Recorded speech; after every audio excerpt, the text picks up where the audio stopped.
चावल की फसल टोटल खत्म हो गई और इसकी दोबारा उगने का कोई चांस नहीं है। जहाँ जहाँ डैमेज हो गई है ये उस लेवल पे आपको फसल नहीं दे। 60% के करीब राइस डैमेज हो गया। अच्छा।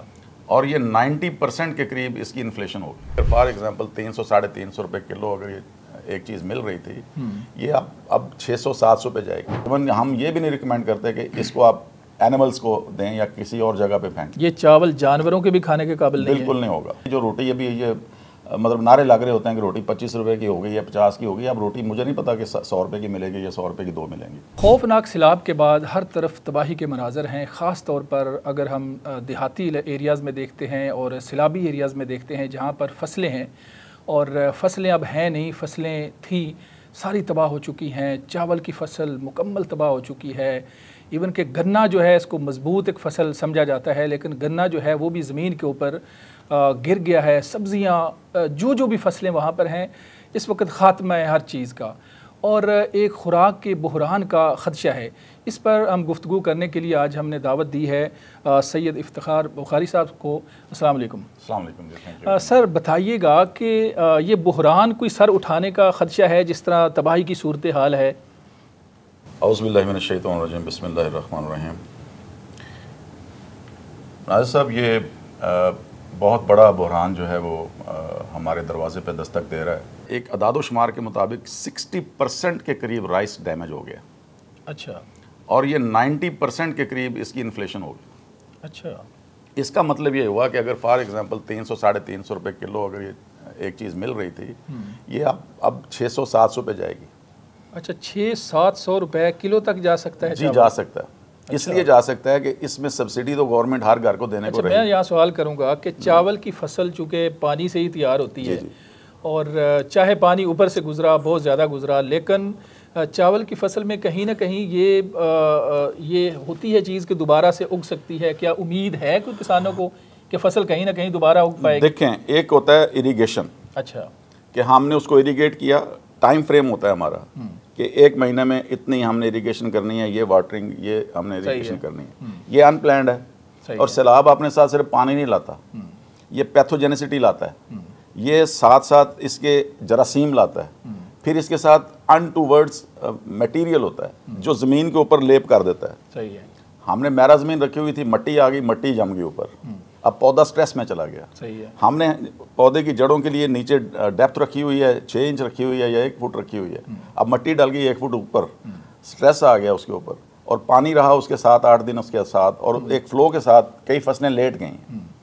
अभी तो उसका सिट्टा बनने में मतलब तैयारी हो रही थी। अब जो फसल लेट गई है उसमें सबसे बड़ा मसला ये होगा कि जब वो लेट गई है तो उसकी फोटोसिंथेसिस का अमल रुक गया। अच्छा। जो सूरज के साथ रोशनी के साथ पत्तों ने लेके उसकी खुराक बनानी है, लिहाजा उसकी ग्रोथ जो है वो आप समझ लें कि इट इज़ मेल न्यूट्रिशन। पहले तो फसल मेल न्यूट्रिशन हो जाएगी, उसके बाद जब पूरी हमारी यील्ड नहीं आएगी तो हमारी खुराक सही नहीं आएगी तो इंसान मेल न्यूट्रिशन हो जाएगा, हमारे सारे लाइफ स्टॉक मेल न्यूट्रिशन होगा। अच्छा, किसान को कोई उम्मीद है उस फसल के कहीं ना कहीं कुछ कम अज़ कम उसके जो अखराजात हैं वो पूरे हो सकते हैं या बिल्कुल टोटल खत्म हो चुके हैं? किसान उसके अखराजात पूरे नहीं कर सकता, बल्कि ये गवर्नमेंट को मैं वाज़ेह तौर पे कहना चाहता हूँ कि इनको बड़ा सीरियसली लें, क्योंकि वो पहले डिमोरलाइज थे गंदम में, उनको सही रेट नहीं मिला।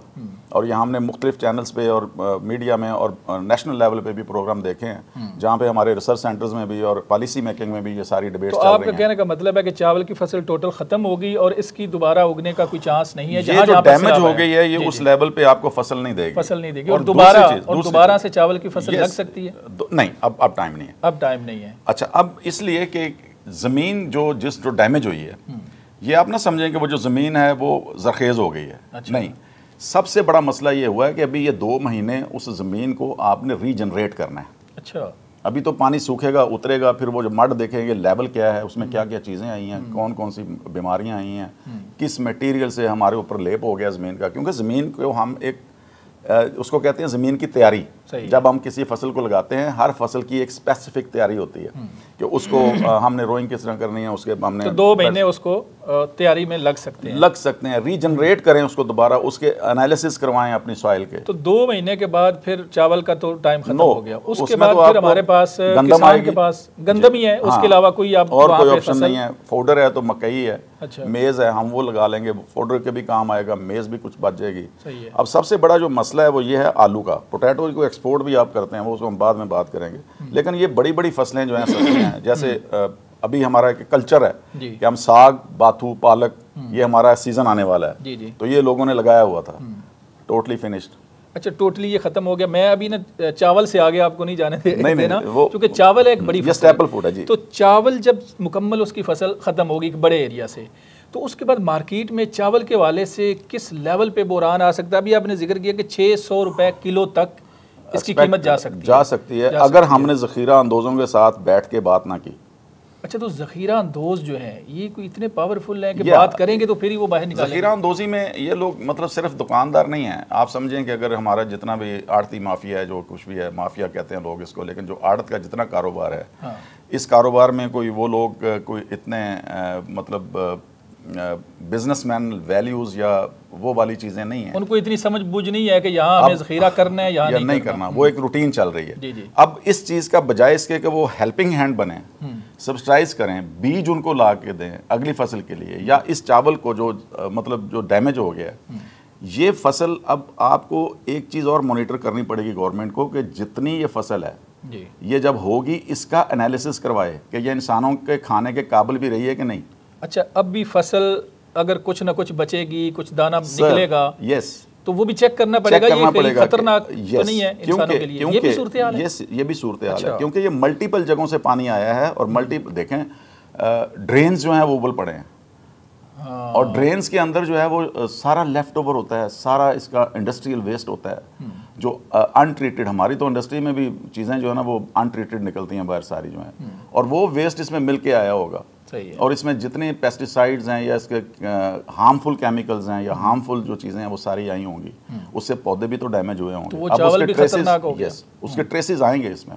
अब इसको हम देखेंगे कि ये हमारी जो फसल आई है, ये जो हमारा चावल आया है, अब ये एक्रीडेशन होती है कि एक्सपोर्ट की एक्रीडेशन होती है जब आप एक्सपोर्ट पे जाते हैं। अब मेरा नहीं ख्याल कि ये फसल हमारी एक्सपोर्ट के काबिल भी रहेगी, क्योंकि पहली तो बात है कि हमारे खाने की भी काबिल है, यानी एक्सपोर्ट तो बाद की बात। लेकिन ये मैं आपको वो बारीक लाइन देने जा रहा हूँ, कोई उसका ऐसे नहीं करवाएगा, नहीं करवाएगा, और वो टोटा चावल या मोटा चावल समझ के या जैसे भी करके ये मार्केट में दे देंगे। इनको पकड़ें।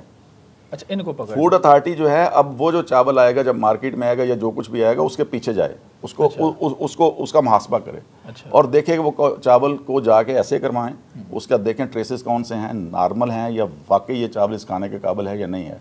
इवन हम ये भी नहीं रिकमेंड करते कि इसको आप एनिमल्स को दें या किसी और जगह पे फेंकें। ये चावल जानवरों के भी खाने के काबिल नहीं बिल्कुल नहीं होगा। अच्छा, एक तो ये बात है कि दूसरी शाह साहब ये बताएं कि अभी चूँकि चावल की फसल डैमेज हुई है और उसकी सूरत हाल आपने बताई कि ये होगा, अब चावल की फसल डैमेज हुई है, गंदम तो भी आगे है, तो एकदम गंदम का बुरान क्यों सर उठाने लगे? गंदम जी देखें 2000 रुपये से लेकर 2500 रुपये से तक इन्होंने खरीदी है गवर्नमेंट ने, जैसे भी है, और अभी आज मार्केट में आवाज़ 3500 रुपये की है। तो अगली फसल तो शाह साहब देखें बाद में आनी है, बाद में अभी टाइम है, जो ज़ख़ीरा अंदोज़ों के पास पड़ी है स्टॉक्स में। चावल को बहाना बना के ये गंदम का गंदम आज 3500 रुपये मतलब आज उसका रेट निकला है। 1000 रुपया एक हफ्ते में बढ़ गया है, जो कि चीखें मार रहे थे किसान बेचारे के पिछले हमने बनाई, हमें 3000 रुपये दे दो।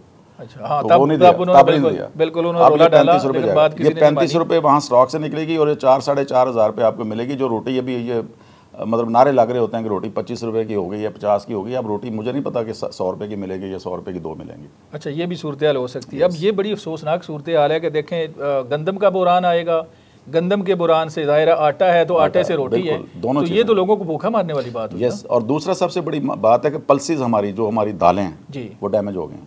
दालें भी डैमेज हो गई, तो दालों का बुरान भी आ सकता है। सब्जी का बुरान। अच्छा, सब्जी के बुरान के साथ आप देख लें कि फिर आपका जो गन्ना है वो सारा लेट गया, वो लेट गया, क्योंकि वो लेट गया है, तो आगे गन्ने की जो ज़ाहिर है अगली फसल तो आएगी सो आएगी।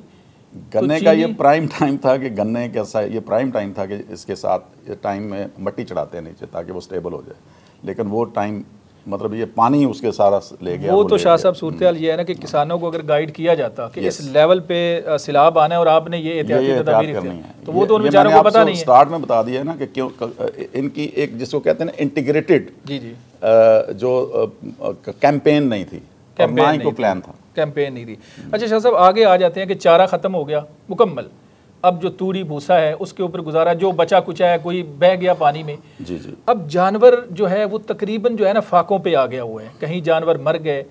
अब जब जानवर खाएगा नहीं तो वो दूध कैसे देगा, जो गोश्त की प्रोडक्शन है वो कैसे, तो ये सूरत हाल क्या बनी? अल्लाह पाक ने एक इकोसिस्टम बनाया हुआ था कि हम दरख्त लगाए हुए थे हमने। बिल्कुल। आप भी, आपका तल्लक भी माशाल्लाह एक ज़मींदार घराने से है, तो आपने देखा होगा कि अभी 10, 15, 20 साल पहले हमारे जो खेत होते थे उनके इर्द गिर्द फ्रूट ट्रीज होते थे। बिल्कुल। शहतूत था, बिल्कुल, अमरूद थे और शीशम थी, बिल्कुल, और दूसरे दरख्त थे। उससे ये होता था कि जब इस तरह का बहरान आता था या हमारा फूडर कम हो जाता था तो हमारी ये जो गोट्स हैं ये दरख्तों पे चढ़ के इनके पत्ते खा लेती थी। सही है। हमारे पास एक अल्टरनेट रेमेडी हो जाती थी कि ये दरख्तों से हम उतार के पत्ते, क्योंकि जानवर जो है वो भूख से जब तिलमिलाएगा तो कोई ज़बरदस्त चारा उसको दरख्तों की सूरत से मिले तो वो हो जाता है।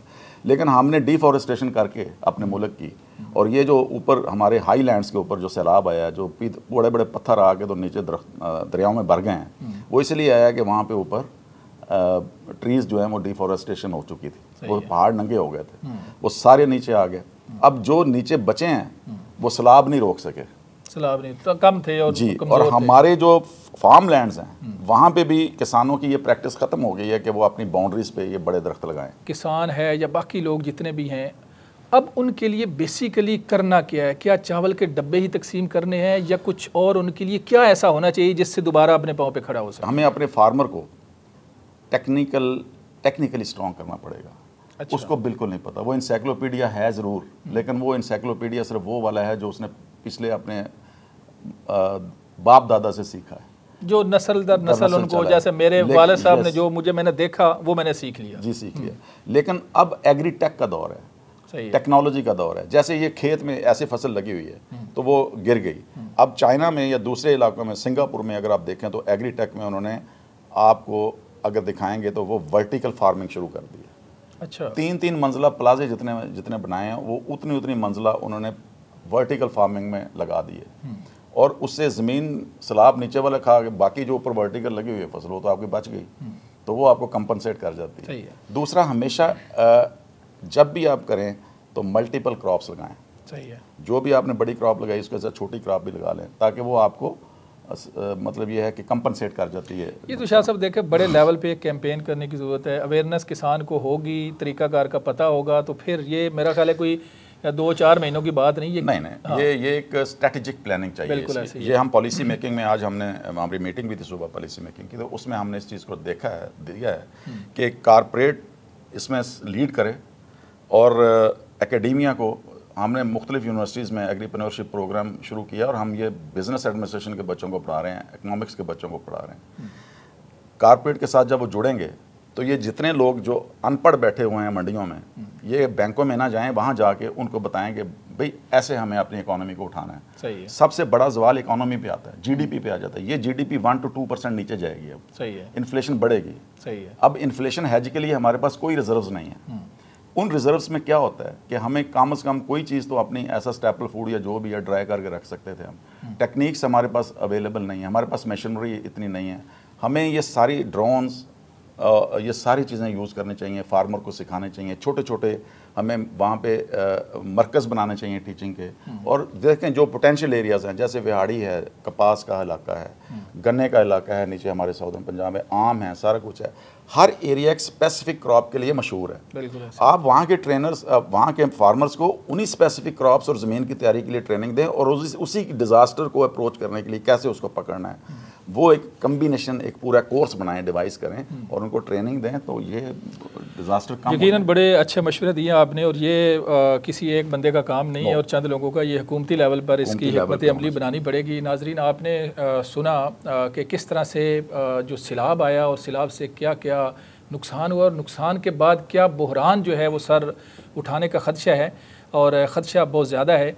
इसके बाद किसान के लिए हम क्या कर सकते हैं, हुकूमती लेवल पर क्या होना चाहिए और आने वाले जो सालों में सैलाब बहुत ज़्यादा होने का ख़तरा है उससे अपनी फसलों को कैसे बचाना है, ये सारी सूरत हाल आपके सामने रखी, मशवरे आपके सामने रखे। तो मुतलका जो अथॉरिटीज़ हैं उनको इन चीज़ों के ऊपर गौर करने की ज़रूरत है। अपने मेज़बान मनाज़र अली को इजाज़त दें, दोबारा मिलेंगे। अल्लाह हाफ़िज़।